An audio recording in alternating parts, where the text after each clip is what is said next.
आप सभी को स्वागत है सीमा किचन यूट्यूब चैनल में। आज का रेसिपी है स्पाइसी आलू भुजिया रेसिपी।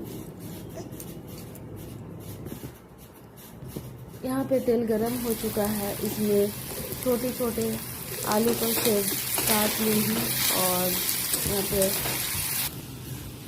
ये अपने मेरी मिर्च ऐड करना है और ये थोड़ी सी हल्दी पाउडर। ये बन के रेडी हो गया स्पाइसी आलू का भुजिया। आप चावल या रोटी के साथ या पराठे के साथ खा सकते हैं।